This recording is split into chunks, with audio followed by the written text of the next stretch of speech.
Hey, what is up, everybody? This is Stevie Breach coming to you here today, starting off the WWE WrestleMania 33 full show preview. This is going to be one of the first WrestleManias I have not been to since WrestleMania 29. This will definitely be a new experience, seeing how when I didn't go to WrestleMania 29, I still had a fun weekend where my good buddy Freaking Yaya 88, Miguel, came to my house. Zach came over. We watched the show together, as well as I had a few family members. It was a full house packed ordeal.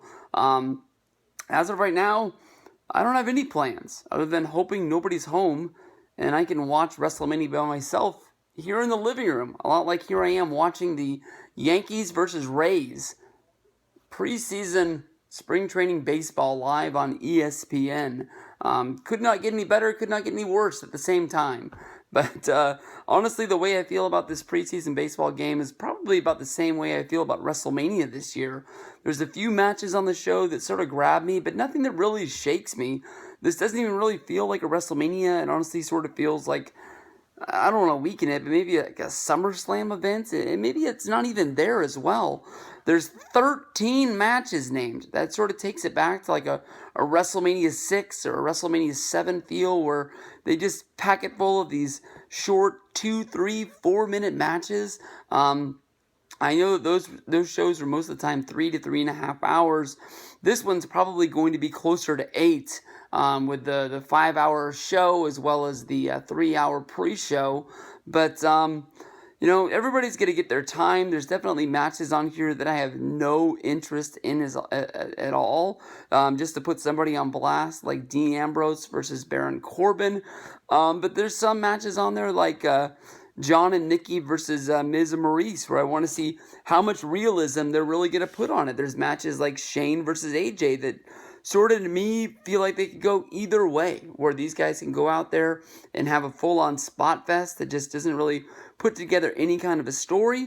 But if they're actually able to put a story to the match that lead up to the big spots, really could be a big match. That something could happen to. There's matches that right now, Undertaker versus Roman Reigns, I have no feel to whatsoever, but I know that I'll be gravitating towards the end of this chair and sitting on the end of it, just glaring into the TV come WrestleMania about what is going to happen next. I don't think that anything on this show I'm going to remember when I'm getting ready to go to WrestleMania 34 or when I'm getting ready to see WrestleMania 35. Nothing on this show is really going to grab me like the way I think about WrestleMania 30. When Undertaker lost, I've told that story 1,000 times. Where basically I felt like the ring keeper had made a mistake, and then Justin Roberts reads the name. We see the graphic on the screen. Once we see the graphic, we sort of realize that maybe this was the plan all along, and then just the grief that fell over us. Like, what the fuck are they doing? You got to be kidding me. That Undertaker lost, wondering if this is, the retirement of Taker and we're never going to see him again. Are they going to be doing some sort of a ceremony on Monday Night Raw tomorrow? And next thing you know, they ring the bell, and I think it's the start of the Divas match, and the Divas match is over. I missed the whole thing because I was thinking about the Undertaker and Brock and just wondering, what they were going to do, and then having to gear myself up to get ready for the Daniel Bryan 3-way where he would win the championship in the end. Moments like that I can remember for all of my life. But, this year's WrestleMania, I don't know. I mean, Goldberg beating Brock, Rollins and Triple H having a huge classic, I hope. And then just a lot of matches that I sort of, let's be honest, if, Jericho versus Owens was the main event of Monday Night Raw, I might go out and do something else. I mean that's just the way to put it. I don't know if it's that I'm losing the amount of a wrestling fan I am. Maybe I just don't care as much as I did, but I need something to grab me, and I need something to shake me, a lot like the Nexus did back in 2010, to get me more into wrestling. But, I don't know what that is going to be, but I'm sitting here waiting, watching every Monday, watching most Tuesdays, not watching Wednesdays as much as I once did with NXT. But we've been complaining about too much wrestling for 6 to 8 months now. It ain't going away. WWE's making money. The networks need them, and it is what it is. So I got to keep going on. I don't really know what to expect from this WrestleMania. I know that honestly, to me, there's going to be a lot of things on this card that don't really grab me, but you never know. I mean, when I went to WrestleMania 28 and 27, both of those Randy Orton matches didn't really have me crazy. Punk versus Orton was kind of a weird feeling. I don't know if that time we'd seen that match before, but it really wasn't circled as this is going to be the match of the night. But definitely with WrestleMania 28, with the Kane match, that was a lot better match than I thought it was going to be. Plus, Cody Rhodes versus Rey Mysterio was a match that I honestly had no feeling about whatsoever, that it was just going to be a match in the middle of the card. I honestly, when I was thinking about, Sheamus versus Daniel Bryan getting bumped, wondering why they didn't bump that match out of there instead. And then Cody and Mysterio go out there and have a fucking awesome match that lives on in WrestleMania history. So anything can happen. It's going to be a fun night of wrestling. Hopefully, if you're staying home, you're going to be like me. You're going to go out, you're going to grab some pizzas, and just sit here and just tweet away your feelings and live it up like I'm there in Orlando. So we'll see. We'll talk about all these matches. I'll warn you now that with 13 videos to make from here on out about the 13 different matches at WrestleMania, they're probably not going to be all filmed at the same time. If you're going to be watching the full show preview, wondering why they're not shot in sequence or why I changed my clothes or I'm in different places at the time. So I don't really know if I could sit down and talk about every single match back to back. Some of them will be shorter, some will be longer, but hopefully we'll sit back and we'll have some fun. First off on the WrestleMania 33 experience is going to be the New Day hosting WrestleMania 33. This honestly was announced by TMZ quite a few weeks ago, and to me, honestly, that was a real big surprise. I know that New Day was tag team champions for a real long time, holding the championships and really going through everybody from Cesaro and Sheamus, the New Day, the Dudleys. Everybody got quite a few shots on the New Day, but the New Day was able to keep their title reign moving on down the line before finally dropping the championships to Cesaro and Sheamus after breaking the run of Demolition's reign. Maybe on one hand, WWE feels that we've already seen the New Day against all these other teams. There's no real reason to have them on WrestleMania. But to me, honestly, it's been a WrestleMania, so many times with things in WrestleMania history, things become just year after year. You think we're going to get an Intercontinental Championship ladder match every year. You think that we're going to get a Fatal 4-Way for the tag titles each and every year. It just becomes automatic that when you're building your dream WrestleMania card for a year out, you're going to put it there. I don't know why the New Day is not going to be in there, especially with them having 3 teams battling over the Raw titles, with Guns and Gallows, with Sheamus and Cesaro going up against, who did I just not name? Enzo and Kaz. So maybe they just want to have fresh blood in there. But part of me wonders if New Day is going to be part of something bigger and better. Last year they had the 3-way match, even though they were the champions. They didn't put the championships on the line. They went out there and they actually lost to the League of Nations in a 6-man tag where the League of Nations would then call out any other 3-man tag to come down to the ring and get beat, which was brought out Shawn Michaels, it brought out Mick Foley, and it brought out none other than Stone Cold Steve Austin coming out, handing out a few sweet chin musics, as well as some stunners and the Mandible Claw, which led to the Legends and the New Day rocking it out and having a little dance party to end their segment. But they had a huge entrance coming out of the Booty-O's box, which would them later lead to actually getting their own real boxes of cereal.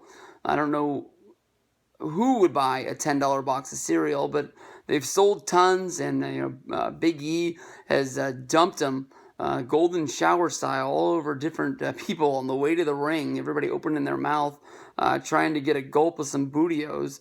Why isn't Xavier Woods or Kofi Kingston coming down with some milk, shotgunning some people out on the way down to get that cereal down? I'm not sure, but FYE made a lot. They've made the shirts. They made Halloween style shirts. They've made Christmas style shirts. Definitely, there's probably going to be some sort of WrestleMania shirt for the Bootios. Last year at the Super Center, the Bootios wrestling. It wasn't the cereal yet, but the shirt came in a cereal box. Was one of the hottest items that almost every fan was buying at the WrestleMania Superstore. It was one of the things that they couldn't even keep on the shelf. This year, and they've told us all that they've done it all in the cereal game, and they're moving on to ice creams. And this plays off of CM Punk and the whole ice cream bars. Definitely everybody noticed with the Triple H promo on Seth Rollins, talking about that he wasn't going to be able to come back from his injury and be ready for WrestleMania. But, Triple H was putting over the fact that they had first class, doctor care to rehab Seth Rollins to be able to come back and wrestle someday. A lot of that promo was like he wasn't even talking to Seth Rollins. He was talking to CM Punk. And I don't know if this is another shot at CM Punk. And New Day is going to be bringing back the ice cream bars. But since then, New Day has gone out and got a ice cream cart. They've pushed him down to the ring, a lot like when Dean Ambrose ran to Coney Island, stole the hot dog cart, and then came back and took on the Authority at the end of Monday Night Raw. Some people have been saying that the ice cream cart is a cover for something else. Maybe something or somebody coming out of the ice cream cart. I don't know that it would be a person, because that would have to be a real tight fit for somebody. I did think that it was pretty funny that if maybe Hulk Hogan would somehow be involved with the New Day because of the whole scandal that went down that had Hulk walk away from WWE / be fired, get his name ran through the tabloids. People have been saying for a long time that Hulk Hogan is going to be returning to WWE, and WrestleMania 33 being in Orlando would be a great place for them to do that. I'm not quite sure what they do with the New Day. I hope that it is a short skit at the beginning of the show. I'm not the hugest New Day fan. I don't want them taking over the whole show, having segment after segment after segment, being involved in something at the end that no one's really going to care about. If you can remember, the only celebrity that they brought in to WrestleMania 28 in Miami was some guy from The Biggest Catch, Deadliest Catch, some fisherman guy. He did some sort of a promo in the back with Mick Foley that meant nothing. It added nothing to the show. It added nothing to anything that was going to happen at WWE in the foreseeable future. And this was the guy that they brought in and had signing autographs and taking pictures with people at Access. Made no sense at all. Why they didn't use, Mike Tyson more during the show or something like that, since he was already there for the Hall of Fame and WrestleMania as well. So we'll see what goes on with this. I'm not expecting much, but something could happen. A lot of question marks around it, but I probably would much rather see New Day wrestle than see them host WrestleMania. All right, here we go with the 2017 Andre the Giant Memorial Battle Royal. This is one that, honestly, I'm going to have to update after Raw and SmackDown this week because of the fact that, as of right now, there's only 4 guys named for the Andre the Giant Memorial Battle Royal. Apollo Crews was the first named, and then it was followed by Mojo Rawley and Kurt Hawkins from the SmackDown brand. And then on Monday Night Raw, we had the Big Show, sort of taking his matchup against the Big Show, which was the first rumored match for WrestleMania 33, thrown in the trash against Shaquille O'Neal. Big Show named as a participant in the Andre the Giant Memorial Battle Royal. Big Show has won this at past events at WrestleMania 31. He was involved with him and Kane, and he ended up throwing out Damian Sandow in order to win the Andre the Giant Memorial Battle Royal, which right now, thinking back, throwing out Sandow to win it doesn't really let you remember how big of a star Damian Sandow made himself for WrestleMania 31, but WWE still threw it away. Sandow now wrestling for Impact Wrestling, doing God knows what. I know he's running around with Rockstar Spud as his second guy. When he debuted for Impact, he immediately came in as an incredible heavyweight championship contender to Bobby Lashley. Since then, I think he's turned himself into sort of a comedy act, but I can honestly tell you that I have nothing to back that up with other than hearing what people have been talking about in videos and seeing things on Twitter as well. Obviously, on Raw, this is going to be a big deal with all sorts of people not being named in matches, saying that they're going to be in it. With WrestleMania 32's Andre the Giant Memorial Battle Royal, you had returning legends like Tatanka. You had outside interest as Shaquille O'Neal entering into the fact. I hope they play off of the fact that, much like the Royal Rumble, when they add surprises to this, it makes it very, very entertaining. I know that with WrestleMania 30, it was rumored that Rob Van Dam was going to be coming back to WWE. He ended up coming back at the Raw after WrestleMania, but a lot of people were thinking that he was going to enter into the Andre the Giant Memorial Battle Royal as a big surprise, and people kept waiting for the entrance, and it never happened. I don't really know how you do it, because with the Royal Rumble, you have the tick down clock in the corner, and then of course you have the big and then of course the wrestler's theme comes on, which gets the big crowd worked into a frenzy. You either get the big pop, or you get the groan. With the Andre the Giant Memorial Battle Royal, unless you sort of sneak somebody down like in a group of guys, and then they're sort of revealed in the match once the ring starts to clutter out, like, oh my gosh, look at that over there. I don't really know how you have a surprise, because everybody comes all down all at once, and everybody's in the ring. The one thing I know about the Andre the Giant Memorial Battle Royal is that it's always sort of led to letdown, I guess you can say, with Cesaro getting the win, Big Show getting the win, Baron Corbin getting the win. All three of those guys aren't really doing anything that are bigger than what they were doing at the time they won it.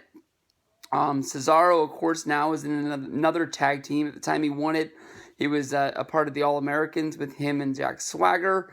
Him and Sheamus are a really good team, but they aren't really going anywhere towards that Cesaro singles push anytime now. Big Show then was just a guy that was used on Raw here and there as a part of the Authority, but now here he is on Raw. In the last calendar year, I can remember him showing up for Tribute to the Troops, coming in a little bit when they thought they were going to be doing the build-up for the match against Shaquille. And now here he is showing up for WrestleMania, and he's really got nothing going on at all.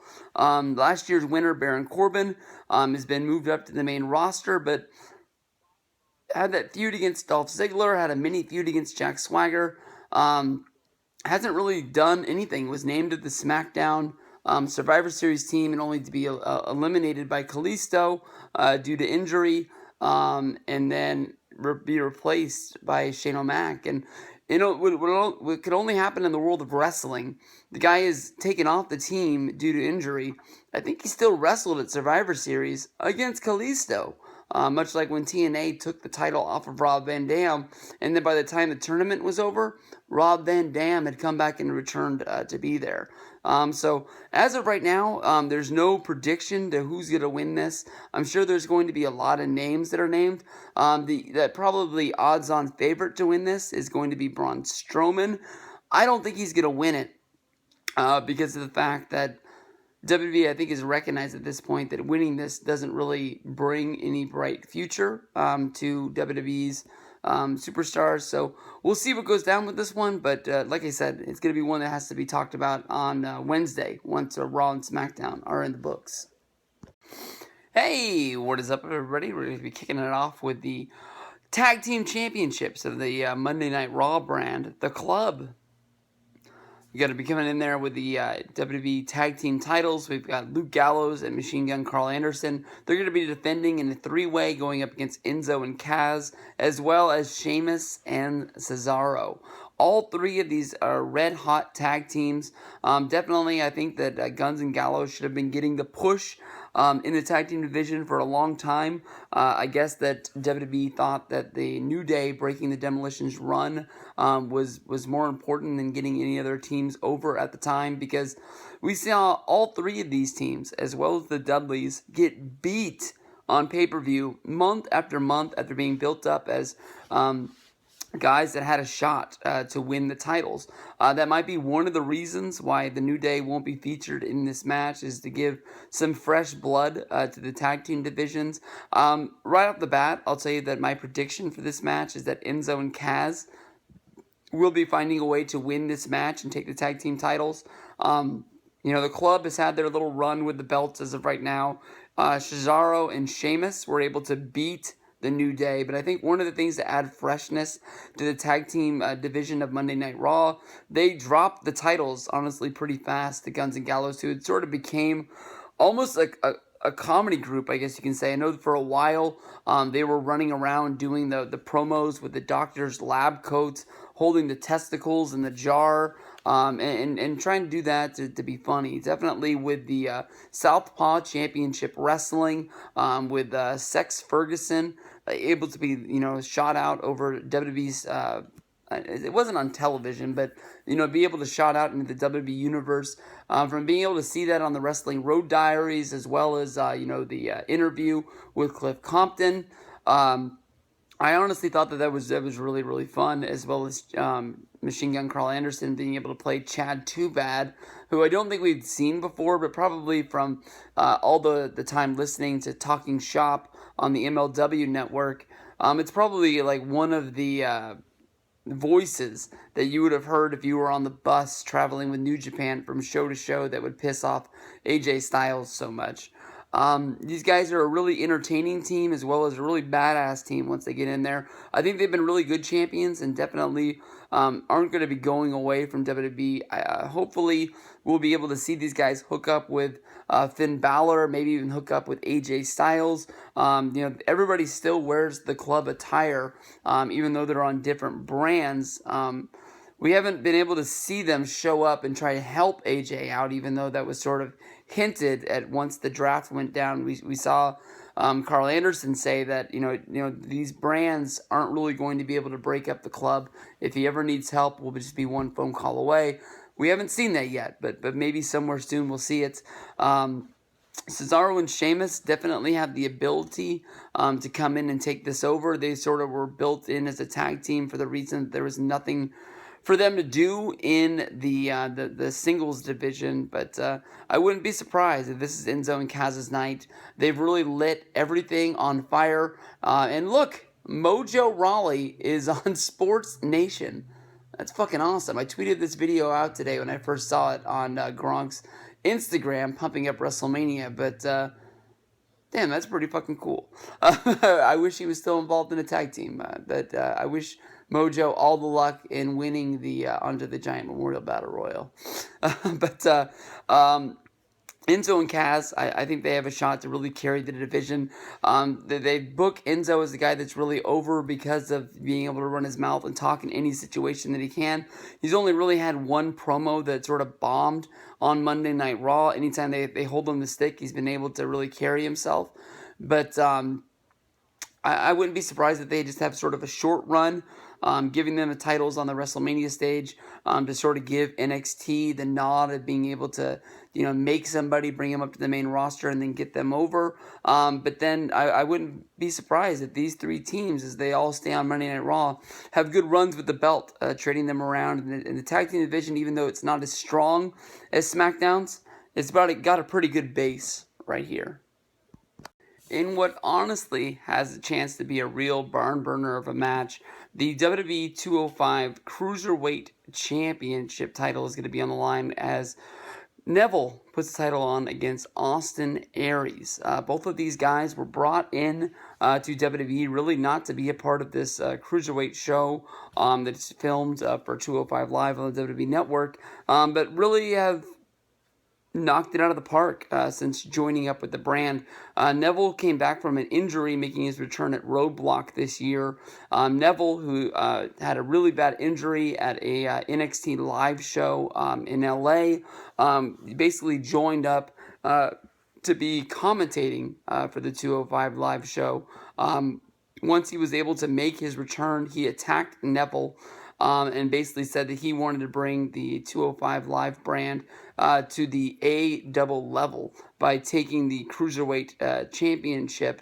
And Austin Aries, I believe he had to wrestle in 2 separate matches, one of them against Tony Nese, the other one against Davari, was named the #1 contender to go on to go to WrestleMania. Honestly, in my mind, I think that this is the best match to be able to be featured on WrestleMania, to be able to show off what the 205 Live brand is. The easily are the 2 best competitors. When Neville was a part of WWE, there was times when it looked like he was going to be able to be pushed as one of the biggest stars on the show. But a lot like when Evan Bourne was on the Monday Night Raw brand. You can remember Evan Bourne was getting ready to get a real big push in 2010. He was able to beat WWE champion Sheamus on 2 separate occasions on Raw. And then all of a sudden the Nexus angle started and Evan Bourne sort of faded back in the pack. When they wanted Neville to be a big deal, they would showcase his talents, but never really went on that full thing. I've been one of the people that have been caught up in debates on Neville. I've wondered, is he ever going to be able to take that next step, become an actual WWE champion, and be able to be credible? Everybody can remember what Rey Mysterio's championship run was after he won the World Heavyweight title, where he would go on to be beat each and every week on SmackDown by the Great Khali, or even win on the ECW pay-per-view and lost a match against Sabu. He just... They always built him up to have so much heart to be champion, but built him up that he never really had enough in the tank to be able to compete with the bigger guys. And what's the point of putting the championship on him? Easily moving Neville over, he's going to be able to show off his greater talents in the ring. Or basically he made himself on the independents, being able to show off things in each and every match that you had never seen before. Austin Aries coming into this match easily is probably going to be one of the best competitors that you could give Neville. I think this is honestly going to be a really good match. In my mind, I'm picking Austin Aries to get the win here, and I think that I've been saying that they've been moving the title around so much on 205 Live, with it going on T.J. Perkins, then going to who was it to beat T.J. Perkins? Oh, it was Brian Kendrick. Brian Kendrick, of course, then lost it to All Night Long, and it sort of moved its way through there. Neville, to me, looked like a guy that could be really a focus of the championship, and Austin Aries as well. But I think that them having a series of matches that, where 205 Live in the Cruiserweight division gets to have a match on each of their pay-per-view, people will see that, maybe if 205 didn't hook you with the first few episodes, that, this is something that you need to watch each and every Wednesday. So watch for Austin Aries to get the win here and become the new 205 Cruiserweight Championship. The SmackDown's Women's Championship is going to be defended at WrestleMania 33 by Alexa Bliss. Because of all of the backstabbing that has gone on with the heel division of SmackDown, with Mickie James turning on Alexa Bliss, Natalya walking out on Alexa Bliss, Carmella basically saying that she's better than Alexa Bliss, and only having one babyface in that and Becky Lynch. Daniel Bryan as well as Shane McMahon had to step out and basically say that Alexa Bliss was going to be able to have to defend her championship against the entire SmackDown division. But in this, it was said by Daniel Bryan that that Alexa Bliss would have to compete against all available women that are going to be at WrestleMania. The backstory to this is, of course, that Naomi won the Women's Championship by beating Alexa Bliss in a stunning, I guess you can say, underdog moment with her whole Feel the Glow campaign. And then as soon as she won the title, was forced to relinquish it, much like Finn Balor back at SummerSlam, because of injury. I have always thought that there was a little bit something funny to the Naomi injury Of course, that WWE was really thinking that Naomi had what it took to be the SmackDown's Women's Champion. Of course, if you go back to Talking Smack, Daniel Bryan asking if she was going to be able to dance her way down to the stage at WrestleMania, thinking that she was going to be a part of WrestleMania once she got there. Of course, there's been a lot of rumors of WWE going out and trying to sign or at least bring in outside, sort of from the past women's superstars. Probably the biggest name that's been out there in the rumors is that Kelly Kelly. People have thought that Kelly Kelly has even gone as far to sign a 3-year deal to come back to the company. This would be a great way for her to be able to walk into WrestleMania and the SmackDown brand. I honestly think that Kelly Kelly is going to be at WrestleMania. I think that she might be a part of this match. There's no way in hell that I think that Kelly Kelly is going to be coming back to WrestleMania on a 3-year deal. If she does come back for a one-time appearance that becomes 2, maybe becomes 3, I can see that happening, much like the Spirit Squad who came back to SmackDown. No way I think that Kelly Kelly's going to be hanging around WWE for 3 years. She had a run in WWE. She has left. She's gone on to become some sort of a reality television superstar. I honestly don't know if she will keep on going with that, or if the show is even on television. I'm not sure. Definitely with the show not being featured on E and not being a part of Total Divas or Total Bellas, I don't know if she will be featured on her show with wrestling. I don't think that they would want 2 different competing reality shows to be there, but maybe if that show did get canceled, was no longer on, I think it was called Wags or something like that, or maybe I'm getting it completely screwed up. 9 out of 10 people won't even know what I'm talking about, or if I made a mistake. But if that show was canceled, is no longer on, hell, maybe they could do something where Kelly Kelly could be brought into the company and then put on to Total Bellas, seeing how she does have a friendship with Maryse. They've been featured in a lot of Instagram photos, even when both of them weren't in the company. They are friends who like to hang out. I think that, honestly, Kelly Kelly was a part of that group with the Bellas and Maryse and Eve, who basically said that they were leaving WWE and would not come back unless WWE sort of had upped the game of paying the women superstars more. The Bellas ended up, breaking that agreement and coming back for WrestleMania 29 to be a part of Total Bellas. And, there's been a little bit of heat. Maria has even talked about that in the past. But Maria is somebody who could be brought into this match. Asuka is somebody that could be brought up from developmental onto the SmackDown brand, and this would be an easy way to ease her way in. Hopefully they use Asuka just as strong as she was in developmental. I don't want her winning every single match and going on a Goldberg-style streak when she makes it to WWE. That's something that they always do with people from NXT, is they bring them up to the main roster and they go on this 3 or 4 month long, undefeated streak that they get built up to the point of now how are they going to lose, and it's almost like they can't lose because they've been built up so strong in the past. I would love to see Alexa win this match. I would love to see Mickie James win this match and have a WrestleMania moment after being gone since WrestleMania 26. Becky Lynch or even Carmella have this. This is one I don't really have a prediction for as of right now. But, check back with me later. I'm sure that I got to make a pick. But as of right now, I got to say I'm in the corner of Alexa Bliss keeping the championship.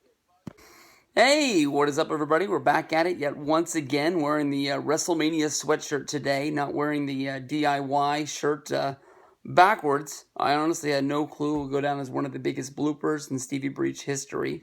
But I told you it was going to take a little while to get through all of the WrestleMania matches. Made videos for a good little while yesterday before I burnt myself out.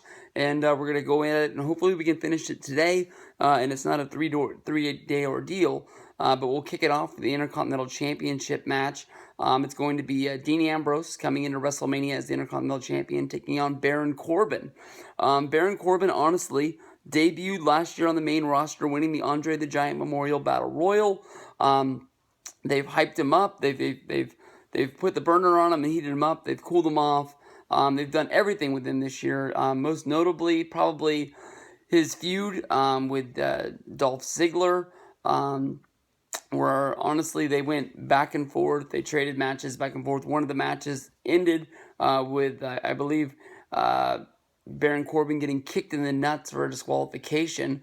Corbin was able to win the feud against Ziggler, and then Ziggler magically was the #1 contender for the World Heavyweight Championship at SummerSlam. Didn't make any sense. Lost the feud, granted a title shot. Ambrose, on paper, had one hell of a year. He's coming in off of a match against Brock Lesnar last year at WrestleMania, which honestly was hyped because of the fact that it had Brock Lesnar in the match.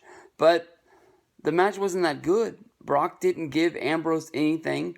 He might as well not have had a match on the show, in my opinion. They hyped up the fact that Ambrose was going to be bringing all sorts of weapons. He found a way to break out those weapons. Didn't really add anything to the match. Brock just totally squashed him. I honestly, I'm not the biggest Ambrose fan, but was saying that Ambrose needed to win that match. Because of the fact that we thought that we were going to get Ambrose versus Reigns as a feud coming out of WrestleMania last year. We didn't get that. But Ambrose went on to win the Money in the Bank at the Money in the Bank pay-per-view. And at that same show, cashed in, taking the championship from Seth Rollins. It was a cool moment. All three Shield members held the title on the same day. Roman Reigns bringing it in, Seth Rollins beating him, and then Ambrose cashing in against him. But even then, Ambrose was sent to SmackDown. He had the championship. He had some matches against AJ Styles, lost the title, was still in contention, had a three-way with John Cena, had a really good TLC match against AJ at TLC. But to me, honestly, the last year of Ambrose didn't really do a whole lot to grab you and shake you and say this guy deserves something better. Because honestly, to me, coming in to WrestleMania, much like he did at WrestleMania 31 with the Intercontinental Championship, doesn't really make this guy a huge superstar. I mean, people talk about him, they like him, but I don't know. He really hasn't done anything to grab me. As when he came in, people kept saying about him is that this guy is going to be a diabolical superstar that's going to grab you. When he made his Shield debut and he had that run and he won the United States Championship and never ever defended it, but then got all pissed off when he lost it. I don't really honestly care about this match. I don't think it's going to make or break either guy.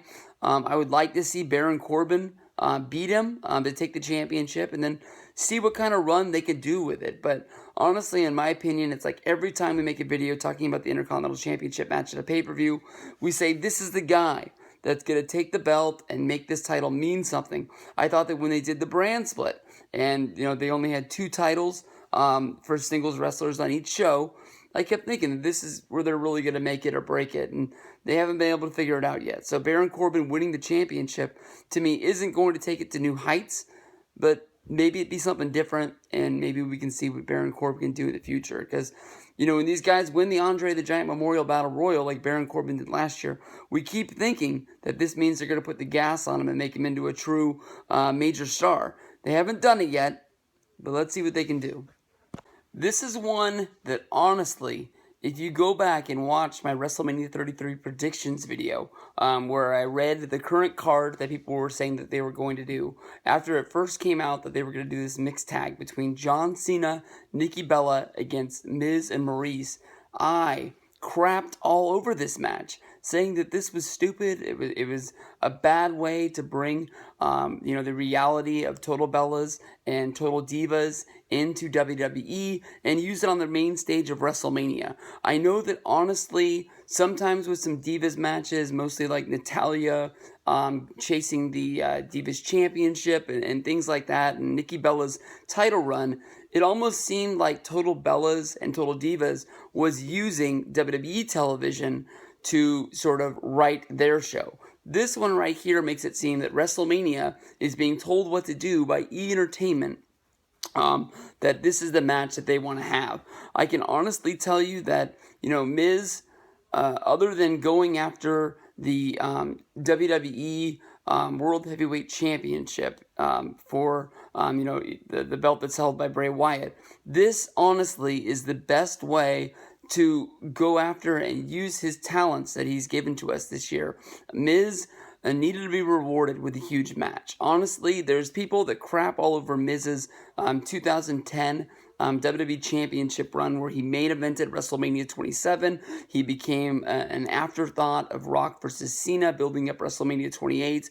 But honestly, to me, I think Miz was awesome during that run. And I understand that, when most guys, they have their run with the championship, they got to be, sort of have the gas taken off them a little bit.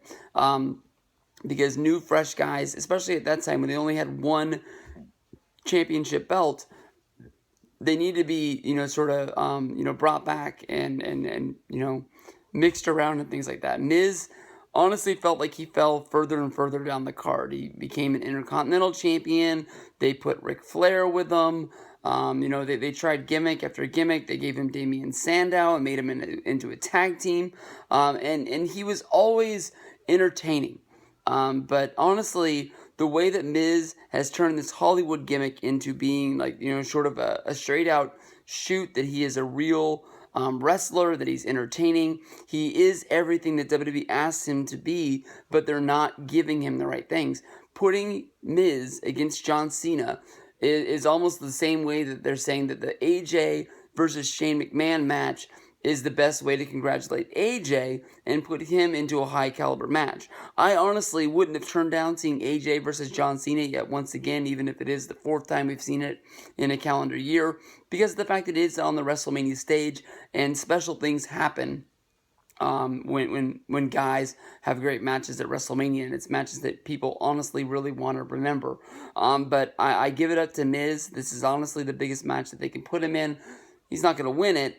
But this is something that we honestly can get something out of him that is very, very entertaining. Like them spoofing Total Bellas and Total Divas, with having Miz dress up like John Cena, having Maryse dress up like Nikki Bella. We even have Tyler Breeze running around like Nikki Bella. But really, really fun stuff here. The stuff that Miz has been spitting about John is honestly the truth. And it's a lot of behind the stage, behind the scenes sort of things where we've seen Nikki Bella honestly go out and people are like Carmella are delivering promos against her. She's basically said that, it doesn't matter what you say. As long as people remember it and people think it's real, that's where the money's at. That's where people are going to believe that we're crossing the lines of what is WWE and what is real life. And that is what's going on into here. Definitely Nikki and John, they don't care what people have to say about them, just as long as they can go out and have a very entertaining match. The question mark about this match is Maryse. Maryse honestly hasn't had a match since I can honestly guess 2010 when she was the Divas champion on SmackDown. I always thought that Maryse was honestly a very entertaining, very good wrestler in the Divas thing. And then all of a sudden one day she was on Raw. She did the head flip when she got into the ring. Somehow that made her faint. I don't know if she suffered a concussion from whipping her head around or whatever it was, but I always thought she was a good wrestler. And I know that wrestling has changed in the women's division now. They're not divas anymore, and they have a more real, I guess you can consider, style of wrestling. But I know that she still knows how to do it. I mean, that's what she was trained for. I think she came from Deep South. I'm not sure if she went to FCW or not. I think she debuted on the main roster before they had moved there, but I could be wrong. But this honestly is going to be a barn burner. The whole deal where we discuss, is John going to propose to Nikki once the match is over? It makes sense if it is going to happen. It's very funny if you actually go to the listing on WWE.com under WrestleMania.com for this match and read the, I guess you can say the Facebook comment section at the very bottom. There's people who are debating about John debating to Nikki if it's going to happen or not. And these are real life wrestling fans that are honestly debating about if this is the right way for John to do it. Getting engaged is not a very public thing to do. It's supposed to be a very intimate, private thing. And here they are. They're going to be doing it on WrestleMania, which millions of people are going to be watching, as well as showing it to 1 million people on Total Divas as well. Honestly, who knows about Nikki and John? What's real? What's fake? The whole Total Divas thing is that we've been building it up for however many seasons this show has been going on. I'm going to guess it's been going on for 4. I think it debuted around SummerSlam 2013, but it could have been 14. I know that, John the whole time kept telling Nikki that he wanted her to move in. They wanted us to have a life together. But John was not looking to get married. John was not looking to have children. And that was something that Nikki really wanted to do. And sometimes it's actually been a line in the sand that needed to be discussed. That was the whole ending point of season 1, is that, was Nikki going to break up with John over the fact that this is going to happen? Who knows? John could become one of those guys that, they get engaged and just think that is something that's going to keep a placehold on the relationship, and still is thinking that maybe this is something that'll make her happy, but is never looking to actually set the date and have them get married. Who knows? They could get married at WrestleMania 34. They could do a whole play on the SummerSlam 1991, the match made in heaven and the match made in hell, where John has to compete in a match against Dolph Ziggler. And if John wins the match, then John can actually go through with the wedding on the same show. I think that would be a very fun, very entertaining way to bring up the whole Dolph Ziggler versus Nikki deal on Total Bellas and Total Divas that we never got to see play into real life, even though we did see Dolph Ziggler super kick John, and then all of a sudden it just went away and they never talked about it ever again. But Miz has honestly had one hell of a year. He deserves this. I'm looking forward to him climbing the ranks and getting more for what he's doing, because he's knocking out of the park with each and everything they've had him do. Hopefully this match against John can reunite him, get him back into the championship picture when Randy beats Bray and needs somebody to go against, because it was Randy who got beat by Miz when Miz cashed in to win that first championship. No, was it? Fuck, I think it was.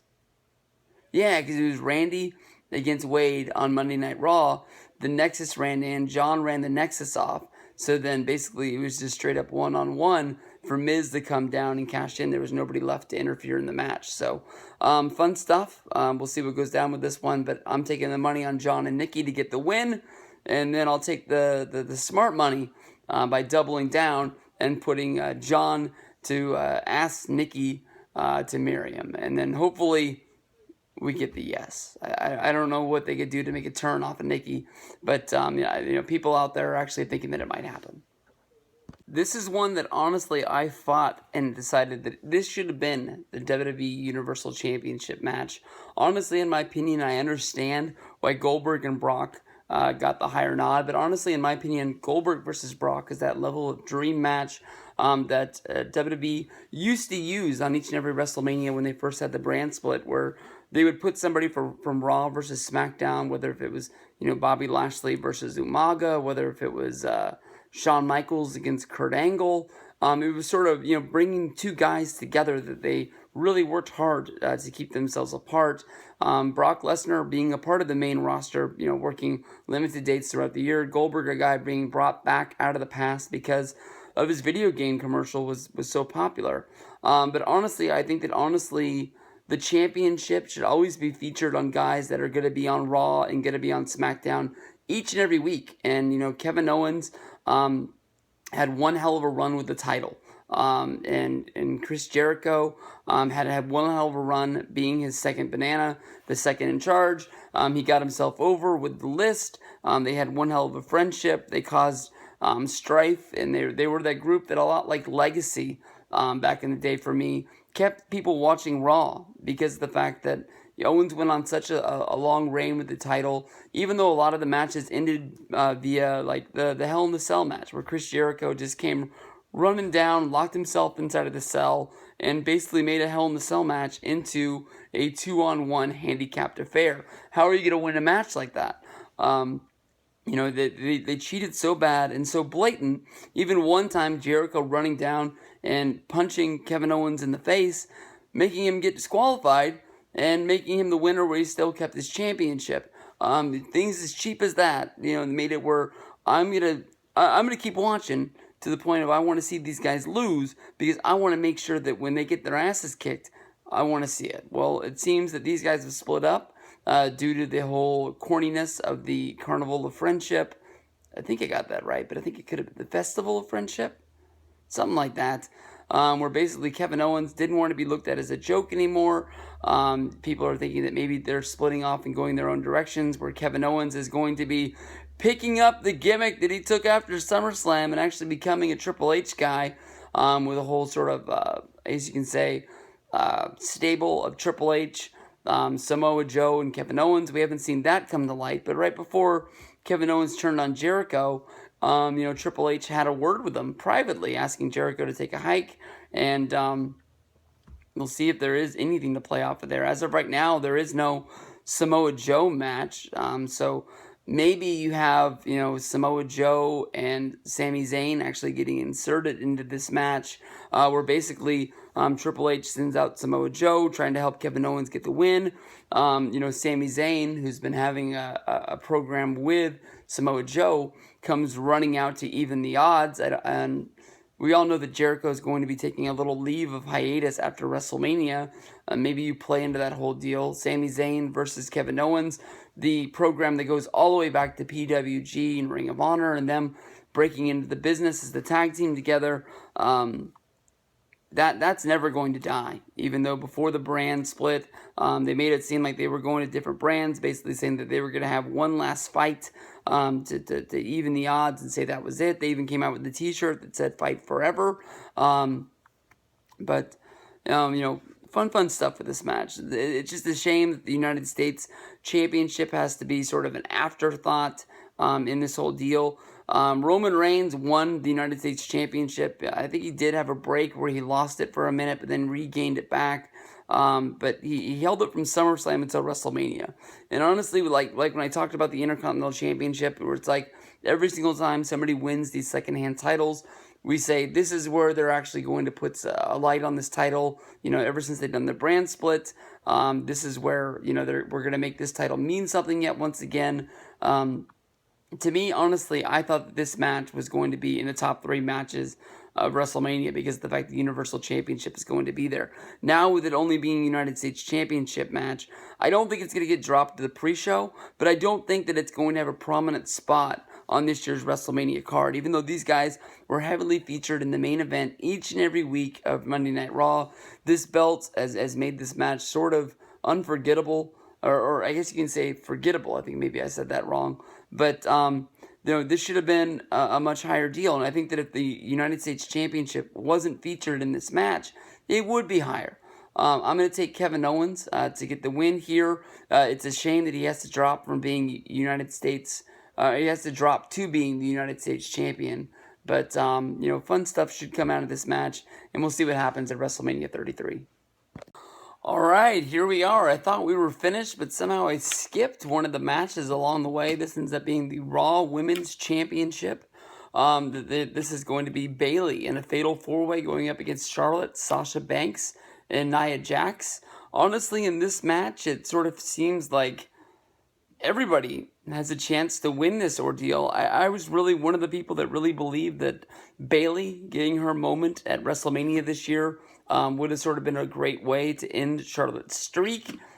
Just like they've done every single time with Charlotte, Bayley was able to beat her on Monday Night Raw. And when they announced that match, and the way they hyped it up like it was going to be the main event, I think they telegraphed it, that Bayley was going to win the title that night. We've seen a lot of things during Bayley matches, such as Sasha Banks having to interfere, causing those victories, which has led to this fatal 4-way.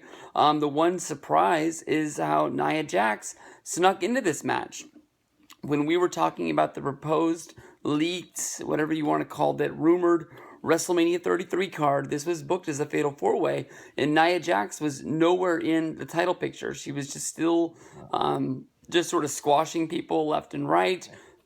She had a win on the Royal Rumble pre-show. She ended up getting beat on the Fastlane pay-per-view by Sasha Banks in non-dominating fashion, where Nia beat her up for the whole entire match, and then Sasha just happened to roll her up at the end. At Fastlane, we also saw Charlotte lose that pay-per-view streak that was touted out by WWE for so long. In the end of things, to me, honestly, I don't want to go as far as to say that it was just as, important as the WrestleMania streak for The Undertaker. That was something that I never really bought into until he lost it. I remember battling back, saying that it never really made sense how Undertaker could win at WrestleMania each and every year, but then he could show up and lose at Extreme Rules or SummerSlam or Bad Blood or any Judgment Day. It's sort of any pay-per-view along the way that just didn't really have that big of a feeling to it. Undertaker can lose those matches, and nobody ever bats an eye. It is what it is. They go on, they fight another day, but because of the fact they won at WrestleMania, a streak that was sort of brought on accidentally, it meant something. But Charlotte losing the streak, now she can just go on and be like every other girl that's on the roster. At least she had something special where you knew on a pay-per-view she was going to step up to the plate and she was going to dominate. I think right now, as if Bayley's already had her moment in the sun and she's already been champion, I can cross her off the list. I think Nia Jax is somebody who's not going to win the title at WrestleMania as well. Can cross her off the list. So when it really comes down to it, I look at it as this is basically a matchup of Charlotte versus Sasha. Seeing how Charlotte was able to get the best of Sasha in their last ordeal, and I don't think they've had... well, I know they had that one match on Raw, which sort of a lot of people thought didn't really mean anything. But at the end of the days, when somebody puts together a Charlotte versus Sasha best of, or a match compilation of everything they've done in their career, that's going to be an important one that you have to book in because that helps set up this year's WrestleMania match here. So I'm going to take Sasha to win this here. I know that when she's had her runs, she's had sort of like Mick Foley-like runs where she's won the belt on Raw and then lost it at the pay-per-view. So she's got 2 runs. I doubt she has more than 30-day title reigns when you add them up both combined. So I wouldn't be surprised if we're moving towards Sasha being the focus point of the Raw Women's division. And then we'll see where they build from here. Now we're moving on to the big 4 matches of WrestleMania 33. This one is going to be AJ Styles going up against Shane McMahon. AJ Styles was pushing Daniel Bryan and Shane McMahon to try and put him in the biggest match possible at WrestleMania. He was honestly hosed out of the WrestleMania co-main event. He had wrestled on SmackDown and won countless matches to become the #1 contender for the WWE World Heavyweight Championship. And every time he won a match, whether if it was co-winning the Battle Royal or beating Luke Harper, things kept on coming up where Randy Orton would say, hey, I am the true #1 contender because I won the Royal Rumble. That was forced Randy and AJ to have a match. Randy Orton came out on top of that match, only for AJ Styles to come into the back, throw the biggest hissy fit in WWE history, getting up into the face of Shane McMahon, basically saying that he was robbed, and this is not how you take care of your best superstar on your best show. And AJ has done everything to put SmackDown in the light of not being the B brand anymore.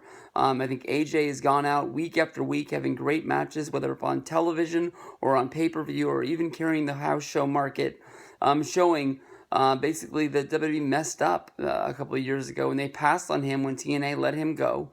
He's proving to the North American market with TNA and WWE that he was one of the greatest wrestlers, and for them to pass on him and not bring him in, and even have the talk of lowballing him, telling him that, it's WWE taking a gamble on him. He would have to go to developmental for 2 years. He busted his ass. He went to New Japan, quickly became able to be seen as the best wrestler in the world, main eventing shows and leading the Bullet Club. I think the world of this guy. And honestly, a lot like the John Cena, Miz, Maryse, and Nikki Bella match, this is one that honestly, when I first saw it, I groaned about it a little bit. I think that honestly, when it comes down to it, this match needs to tell a story and does not need to go out there and try and be the quick, high-flying, let's see how many spots we can get in 10 minutes sort of deal. Honestly, in my mind, Undertaker versus Shane McMahon last year at WrestleMania 32 inside of the Hell in a Cell shit the bed. It was not a great match. It was not monumental. It was not something that people want to remember. Honestly, it will not go down as the worst Hell in a Cell match in WrestleMania history. Thank you, Boss Man and The Undertaker. But it is honestly going to be looked at as more than likely a very just didn't mean anything match to the show at all. When it comes down to it, I think that this match can be very good, but honestly is a very gamble of being something that is just not needed at all.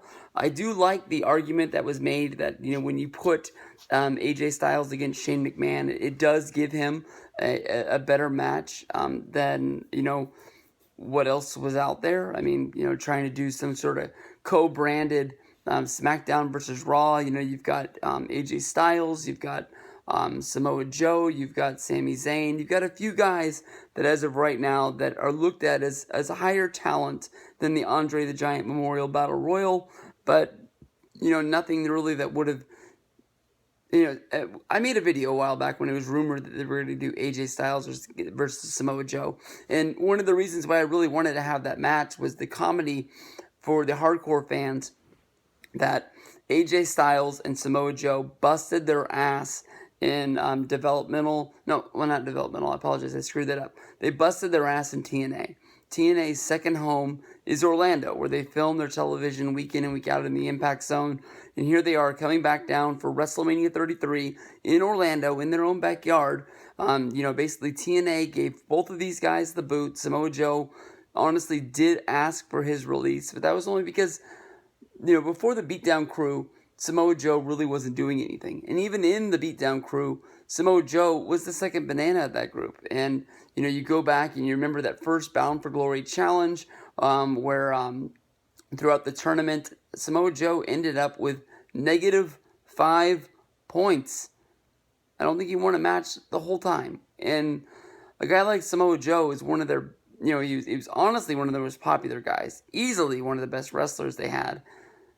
And for no apparent reason whatsoever, they just let him lose week after week after week. Samoa Joe is a great champion.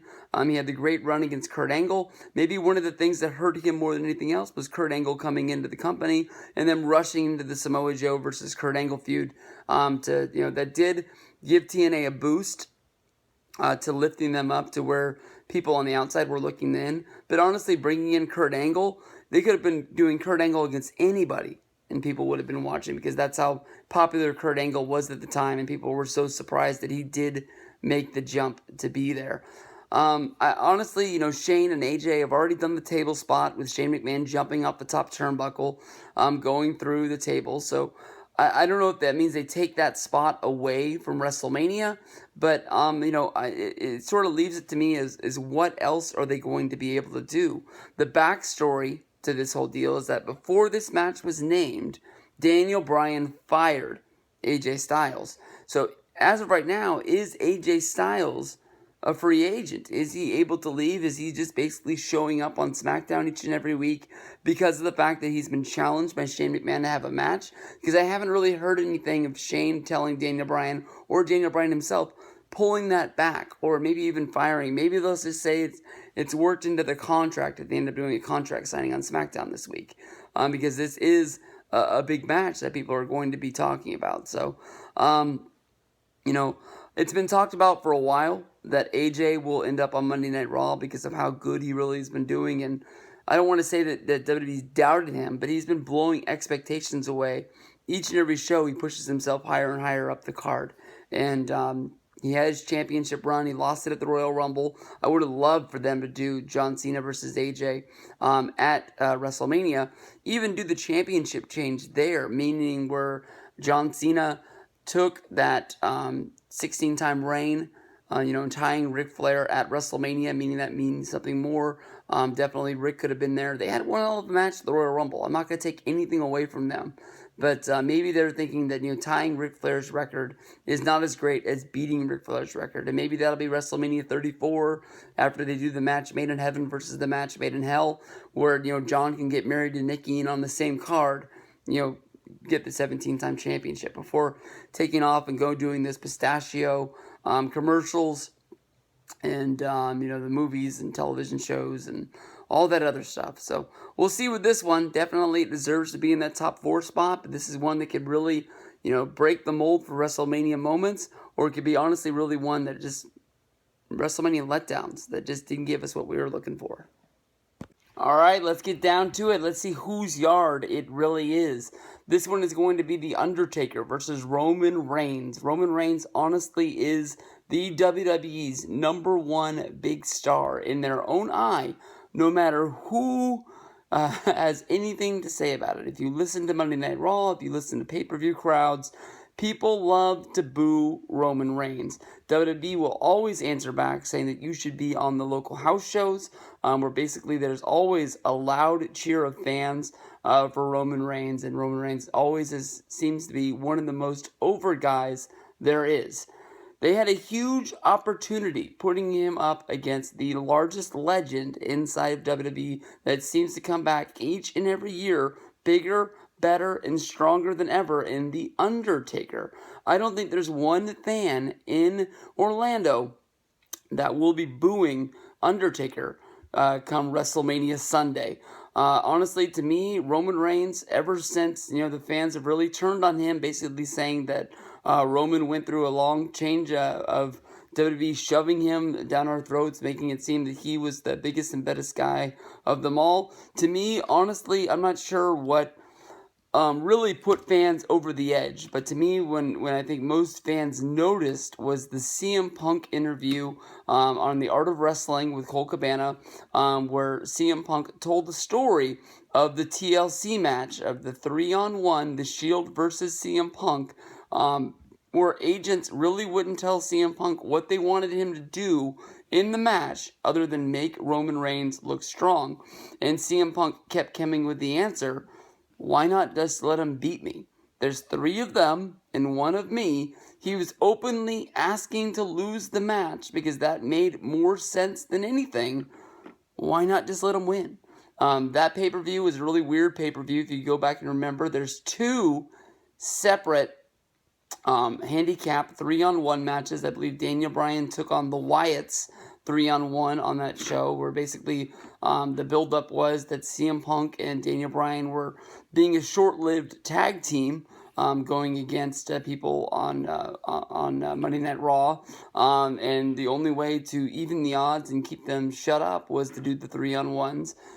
Daniel Bryan lost his, CM Punk won his, and I think that was one of the moments where everybody just sort of said, what the fuck? This doesn't make any sense, and just boo from there on out.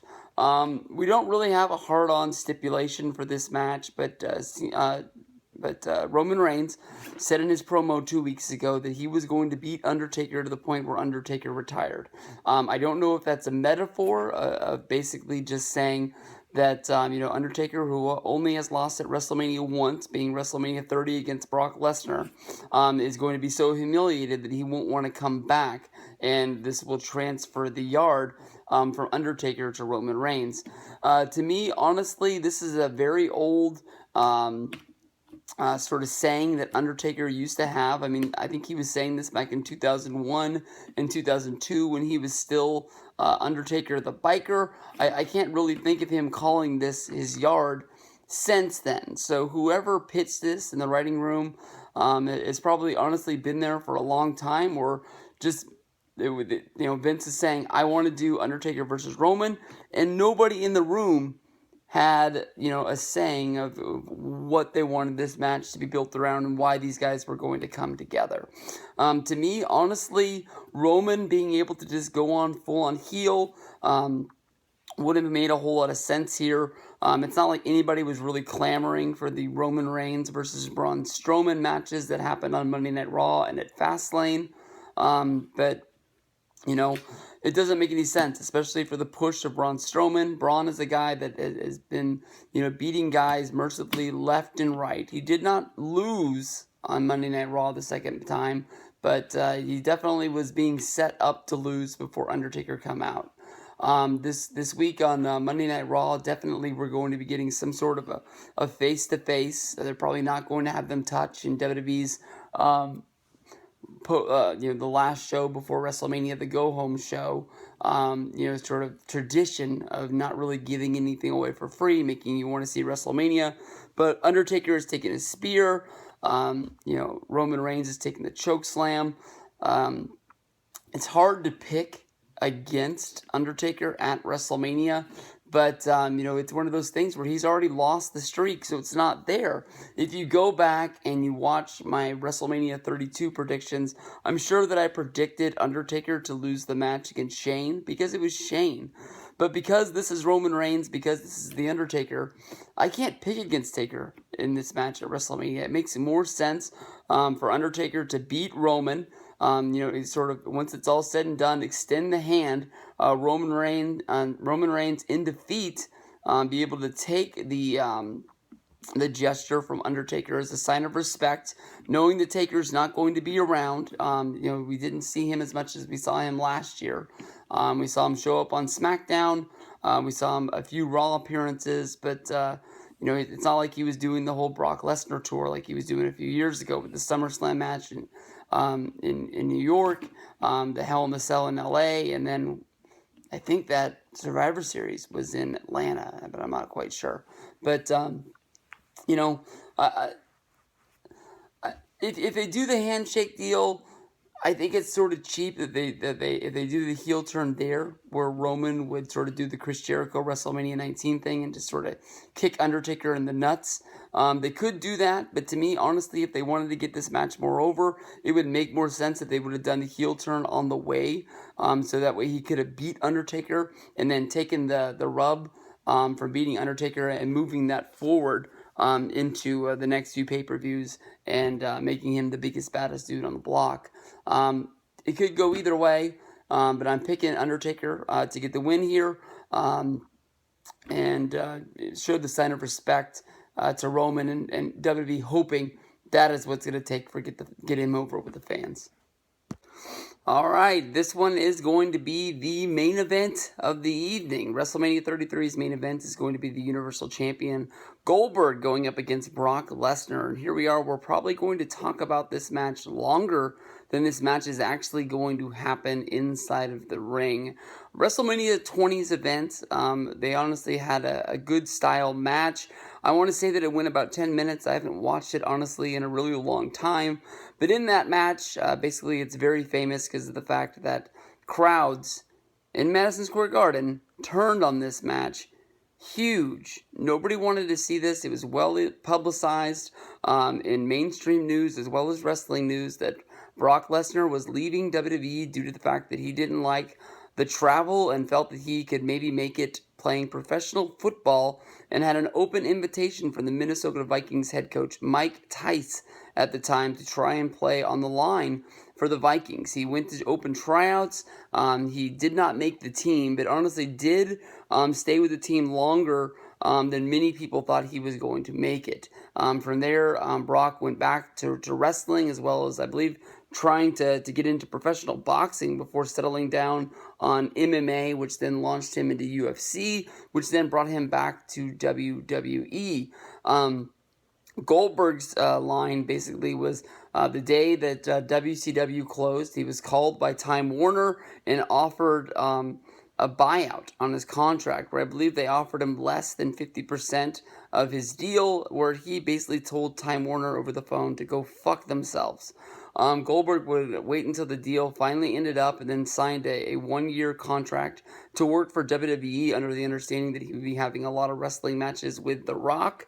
The Rock came in, they did the one match right off the bat, ended up being the only match that they would have.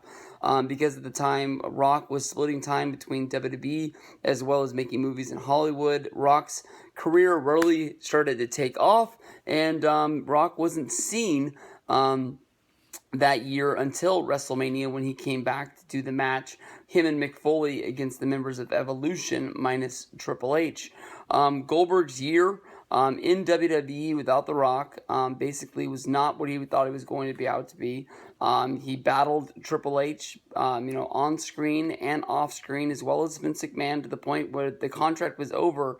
It wasn't even negotiated if Goldberg would come back again. WWE didn't want to have Goldberg. Goldberg didn't want to have WWE. And they both went their separate ways. Goldberg, of course, would live on making television shows about, cars, I believe, for the Speed Channel, as well as a podcast, or Podcast One, where I don't even know if he still makes it anymore. I can honestly tell you that I don't hear commercials for it. I don't hear hype about it. All that I know is that from the people who gave it a chance, basically were hoping that Goldberg was going to talk about wrestling, and he never talked about wrestling. It was almost like for Goldberg, it was a sore subject that nobody wanted to bring up. But there was always that rumor that would pop up that Goldberg was wanting to wrestle one more match to be able to show his kids what he had done, what made him famous, and basically what was paying the bills.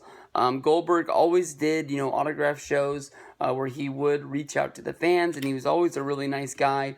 To the people who showed him respect, he would show them respect back, much like Wwe Ray is. If you've ever met Wwe Ray at a WrestleCon event or any sort of autograph signing or something like that, Goldberg is a guy that knows what butter is bread, and for him to go to those autograph signings, he made a lot of money to do those, and for the people that wanted to pay and be a part of them, he always treated them with a lot of respect back. Goldberg got the chance to do the video game commercial, and then from the huge video response to the video, Vince realized it might be time to bring him back. And when they brought him back, it was a lot bigger than I think WWE even thought it was going to be. They thought that maybe this would be something that they could build Survivor Series around as a one-off. Well, the one-off ended up being, he did the Rumble. He did Roadblock. Did he do Roadblock or did he do Fastlane? To get those ones mixed up. But then he ended up coming back and doing this WrestleMania match. This is the one match that I honestly thought that he was going to do. I didn't think we were going to get the other ones. I thought that they would sort of bring him back on Raw, and they would build up to the point where they would do the WrestleMania match, because WrestleMania is always where the money's been. But for the WWE to be smart and to put Goldberg on those other shows, it sort of gives those other shows a little bit of meaning for the people that really want to see Goldberg. I've never really been the biggest fan of his. I don't even like him being champion right now, for the same reason that I don't like Brock Lesnar being champion. I don't like being one of those guys that says WWE house shows has to have a championship match, but honestly, I love WWE house shows, and even though I didn't miss out on going to a house show without a championship match, I know that they build everyone as being stars and anybody can main event a show, but when the title's there, it makes it seem like it's a big deal to me. But for a WrestleMania main event, I don't think this is going to be one that people really remember as, good old WrestleMania 33, Goldberg versus Brock, the year of 2017. It's going to be one that is honestly skipped over in the history of time. WrestleMania 27 was a good main event. People don't talk about Cena versus The Miz. It is what it is. I think that Goldberg is going to lose this match. I think that honestly, if WWE and Goldberg break off their current deal right now, I don't want to say that they're going to be losing money, but I think that honestly, they got to find something for Goldberg to do. I don't really want to see him as the guest GM of Monday Night Raw. I don't think that Goldberg would even want to do that. I don't think he wants to be on Monday Night Raw week in and week out now that Mick Foley is fired. But and I don't really want him to have to come back, 6 months from now and have a match like Sting did after WrestleMania 31, where he wrestled against Seth Rollins for the WWE Championship. We've already seen him be champion. I don't really know how you build Goldberg as having a dream match, but that's why they have creative. I would love to see Goldberg come back, maybe after SummerSlam, and maybe bring some hype to the after SummerSlam lull that they go into with Night of Champions and Hell in the Cell, and basically where they just run out of gas come TLC in December, and they're just hoping for the Royal Rumble to come along and give people that glimpse that WrestleMania is right around the corner.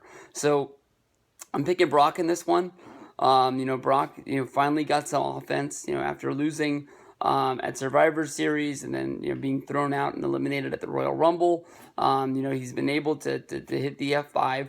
We haven't seen Goldberg do anything since then. They are going to be having the face-to-face, but in, WrestleMania go-home shows history, we've never seen guys touch in a long, long time. So I'm guessing these guys are just going to look at each other. They'll have the huge row of security making sure that these guys don't get anywhere near each other. We've already seen this now that I think about it before the Survivor Series, where people thought that Goldberg actually got hurt wrestling against the Extras, but that's why the match lasted so short. But 8 minutes here. We'll see if the match goes longer than this. I'm hoping that this is about how long it goes. About an 8-minute match at WrestleMania. And we'll see what goes down. I'm picking Brock and taking the money. For some reason here, WWE actually has Bray Wyatt versus Randy Orton for the WWE Championship as the big one. The main event of WrestleMania 33. This is the highest built match on the card. I do not think that this will main event the show. I think this will be somewhere tucked down in between. I don't know if maybe they think of the WWE Championship still as being the number one belt in the company, seeing how the Universal title was just named, even though it's on Monday Night Raw, just after SummerSlam. I wouldn't be surprised if somewhere the belts get swapped, a lot like in the draft when Batista and John Cena were flip-flopped, and basically the WWE Championship and the World Heavyweight title switched back in, I guess that would be 2005, maybe 2006, somewhere in the lineage back then. But this match to me honestly has a big, just question mark after question mark. I guess this is the ultimate swerve, Vince Russo style storyline that I sort of had thought that WWE had put behind them. But you have to go back to the fall. Back before No Mercy, 2016, when Bray Wyatt and Randy Orton first started feuding. Honestly, I don't even remember what started this feud, but what seemed like it was just going to be another match on the No Mercy 2016 show ended up being the main eventer after, as what was passed around throughout the wrestling news sites was because of the fact that they were doing a presidential debate. And WWE felt that people weren't going to want to watch the No Mercy show. They decided that they were going to push the main event to being the first match of the show, putting John Cena versus Dean Ambrose versus AJ Styles for the WWE Championship as the first match, and then just sort of play on the rest of the show from there. They said that was the main event, even though it was the first match, and gave John Cena credit when he broke the record for most main events in WWE history or whatever it was. But, to me, honestly, the main event is what closes out the show and sends you thinking, I wonder what's going to happen on SmackDown.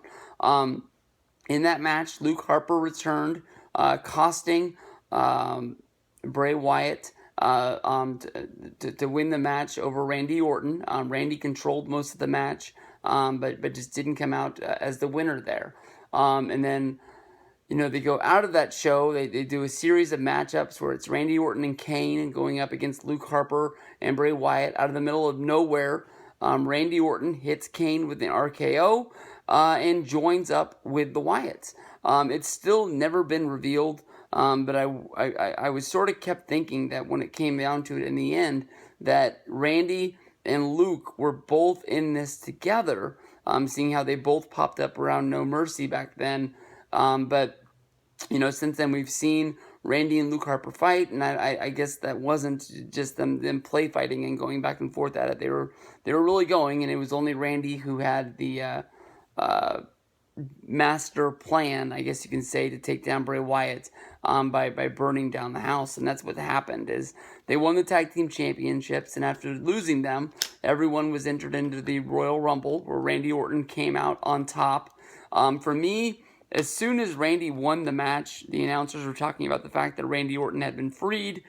He was no longer under the spell of the Wyatts, and they kept going with the storyline, with Randy showing up on SmackDown, basically saying that because of his alliance to Bray Wyatt, he was not going to take the championship shot at WrestleMania.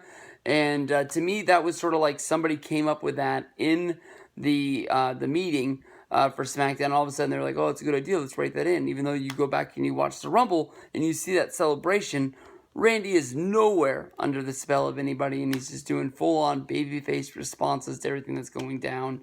And to me, it was honestly like he was never fully fledged into playing that character. And I don't know if that's what the character was or what, but that's why I still don't buy into it till today. Because of the fact that Randy turned down the shot at WrestleMania, Bray Wyatt gave him the keys to the castle where he would show up the next week and burn the motherfucker to the ground. And that was supposed to kill off Sister Abigail, which gave the powers to Bray Wyatt. But much like, with WWE and the history of The Undertaker, even though the urn is destroyed, there's always a way to go back in history with Marty and Doc McFly and, save the urn and, just sort of keep the storyline going. They're not going to kill off Bray Wyatt. But I really don't know what to think here. I would think that they're going to give Randy the championship. Every time Randy's in the title picture, it always seems like he hasn't had the title in such a long time. I would love for Bray to get the win. When Bray won the championship at Elimination Chamber, there were so many people who were thinking that this is going to be a huge moment. This is going to be the full-on push of Bray Wyatt that we've been waiting for. I think he's been in the company for 3 years, and it almost seems if Bray never was able to win the big one. I know that, in past videos, I've been corrected when I say, sarcastically, that it seems like Bray never wins pay-per-view matches. But in the way WWE does their pay-per-views, it seems like every feud is 3 months, where, one guy wins one, another guy wins the other, and then they have the rubber match. Well, what I was trying to say is that Bray never wins feuds, other than when he beat Dean Ambrose, I believe, at TLC a few years ago, and that got him ready for WrestleMania 31 with The Undertaker. Bray's got big moments, and you can tell that WWE thinks that Bray is the guy that they really care about, but they're never able to push him over the hump and make him into a major superstar. I'm not going to say that Bray Wyatt beating Randy Orton is going to go back and erase WrestleMania 30, which I believe is a place where they drew the line in the sand and then said that Bray Wyatt is a star, but Bray Wyatt is not that big of a star. When Bray didn't beat John Cena at WrestleMania, that is something that we could point back to in history of time and say that Bray won a big match. That was a huge match. That was the biggest match he'd been in at that time. And possibly even today, that's possibly the biggest match that Bray's still been into. We've seen Bray go at it, with The Undertaker. We've seen it go at it with Undertaker and Kane. We've seen him have big match after big match and feud after feud. But that match against Cena, I think, is what made or break his career in WWE. I want to see him win, but to me, honestly, to make the prediction, I think that Randy's going to win, and Randy's going to win the title. And I don't know where they go from there, other than having rematch after rematch with Bray Wyatt. But if Randy comes out with the title, I'm not quite sure where they go from there. I would love to see Miz get a shot, like I talked about in the John Cena video. But that being an end to WrestleMania is a little bit weird to me. So I'm not quite sure what's going to close out. Honestly, in my mind, I think it's going to be Goldberg versus Brock. But then I have a heel, Brock Lesnar, beating Goldberg for the championship. And I don't know if that's the way that Vince is going to want to end his show. So I don't know. I've talked about it in the past. This is sort of a ho-hum WrestleMania to me. I am excited to watch it. I am excited to, sit down and have some fun. But I'm not quite sure on where we go from here.